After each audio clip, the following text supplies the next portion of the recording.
Yang namanya program Maghrib Mengaji adalah programnya Pak Anies Baswedan. Oke. Yang waktu kita belusukan ada aspirasi untuk disempurnakan dan dilanjutkan. Sebenarnya ini kegiatan cek kesehatan dan pengobatan gratis buat masyarakat yang kita lakukan, yang rencananya memang ada di puluhan titik di wilayah daerah khusus Jakarta. Nah, sekaligus juga meneguhkan dukungan kami ke Bang Ridwan Kamil dan Suswono, dan khususnya sekarang ini Bang Ridwan Kamil, Gubernur kita hadir langsung ke kantor atau markas Rampai Nusantara, yang insya Allah nanti ke depannya Rampai Nusantara akan terus memberikan layanan masyarakat terutama di kesehatan ya, tentang pengobatan gratis. Karena menurut kami kalau Bang Ridwan Kamil jadi Gubernur Jakarta nanti sudah membangun kotanya maju pesat, warganya juga harus sehat. Itu aja sih sebenarnya. Dan kami ucapkan terima kasih Bang Ridwan Kamil sudah hadir. Ya Bang, Pak Emil mungkin ada arahan khusus untuk Rampai Nusantara? Kita dulu nyari angle yang panas. Ini silo dikit turun dikit. Mantul. Ya rekan-rekan media, alhamdulillah setiap hari ada belusukan, ada kunjungan, ada temu warga, ada deklarasi. Ini satu dari sekian jenis ekspresi betapa yang mendukung pasangan Ridho ini kan banyak sekali ya. Bahkan ada beberapa yang langsung bergerak, tidak deklarasi, tidak masalah. Nah, salah satunya adalah organisasi Rampai Nusantara yang secara nasional sudah besar untuk wilayah Jakarta memberikan dukungan. Bahkan Pak Mardiansyah menyampaikan pernah mendeklarasikan jauh-jauh sebelum saya berjodoh di Jakarta. Saya haturkan terima kasih, salah satu program sosialisasinya sambil menolong masyarakat ya dalam bentuk yang namanya pengobatan gratis. Mudah-mudahan di sisa 5-6 minggu ini sosialisasi dari organisasi ini bisa menguatkan kekuatan Ridho sehingga kita berdoa mudah-mudahan bisa menang dan mudah-mudahan menangnya juga satu putaran. Amin. Saya kira itu, dan saya diberi jaket ya. Di lemari banyak sekali jaket berbagai deklarasi, ini salah satu yang paling keren. Lain-lain. Kemarin kan ada rencana mau bikin kartu kamu untuk para generasi Gen Z yang belum dapat pekerjaan. Mungkin bisa diceritain sedikit konsepnya itu bagaimana? Bukan, gini. Jadi kartu-kartuan ini kan jumlahnya banyak, tuh ada KJP Plus, ya, ada kartu kesehatan, kartu disabilitas, kartu anak, dan lain-lain ya. Ditambahi lagi namanya kartu anak yatim gitu kan. Kemudian juga kartu petugas rumah ibadah ya, kayak marbot di masjid atau ya petugas di gereja. Kan dompetnya kan nggak cukup, betul? Kalau 7 kartu atau kebanyakan, maka di era digital seperti ini kartunya cukup 1. Tapi kalau nanti di scan, di dalamnya ada fitur-fitur sesuai dengan haknya. Misalkan kalau dia disabilitas dan yatim kan nggak usah pegang 2 kartu, cukup di tap itu keluar statusnya dia seperti apa. Inilah kemudahan yang akan dihadirkan di era Jakarta menuju kota digital, membuat semua urusan dibikin sesingkat mungkin. Okay. Kang menyambut debat semalam kan Kang Emil sempat memberikan satu program baru nih, co-working space yang gratis. Kang ini nantinya dibuatnya di mana sih, targetnya berapa titik dan mungkin ya nanti titiknya akan kita tentukan. Jadi gini, Gen Z ini adalah generasi yang paling adaptif terhadap work from anywhere, betul?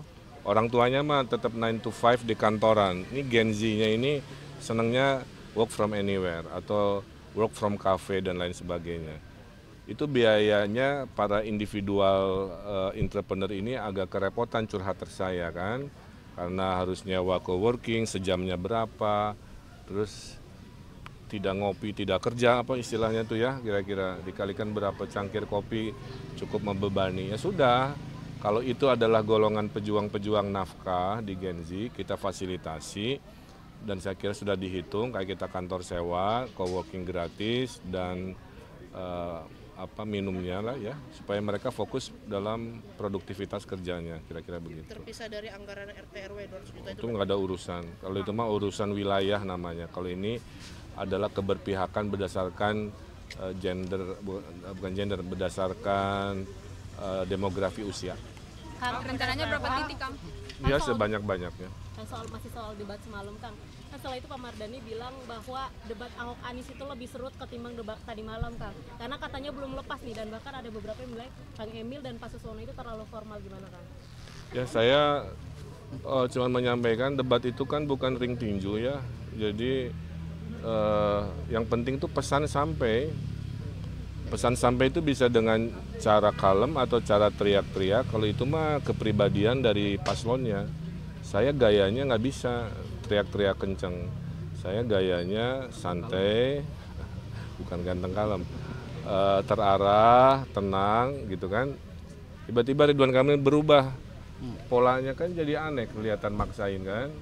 Jadi mohon maaf kalau dirasa ekspektasi bahwa debat itu harus penuh dengan drama-drama, ya mungkin bukan saatnya. Nah, saya kira udah terakhir ya. Saya mau klarifikasi satu hal. Ini tolong dikutip, jangan dipotong ya. Silahkan kalimat dari mulut saya ini ditulis di kayak gini.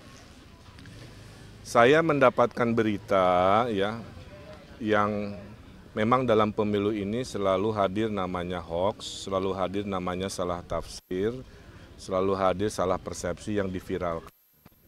Hanya gara-gara menyebut maghrib mengaji, seolah-olah ada deklarasi Jakarta hanya untuk satu agama. Itu ya, ada majalah Tempo mengutip itu. Saya sampaikan satu hal, Jakarta adalah representasi Indonesia. Indonesia adalah Pancasila. Tuh.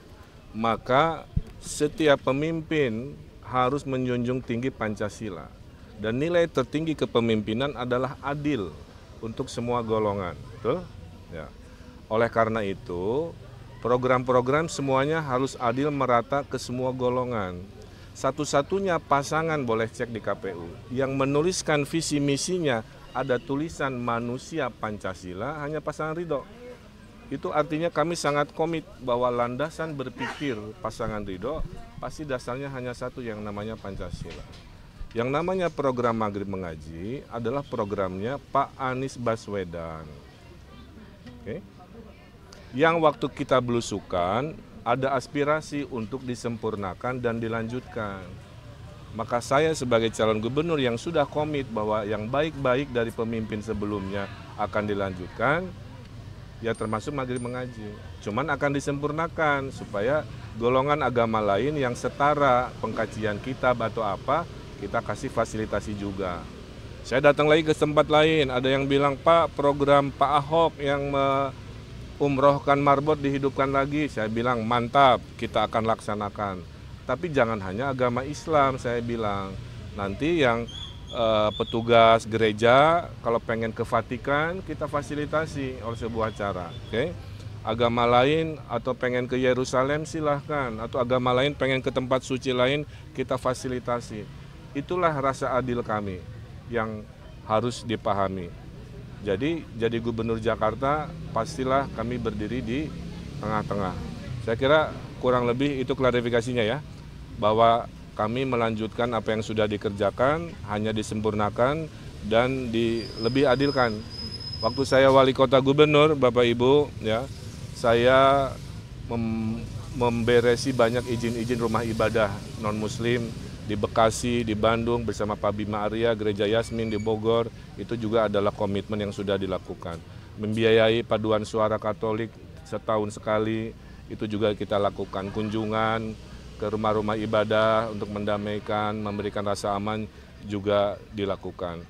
Itulah contoh bahwa apa yang sudah dikerjakan tetap akan kami kerjakan. Mohon warga Jakarta jangan termakan oleh komen-komen atau hal-hal yang memecah belah harmonisan kita, khususnya di musim pemilu yang penuh dengan kecurigaan.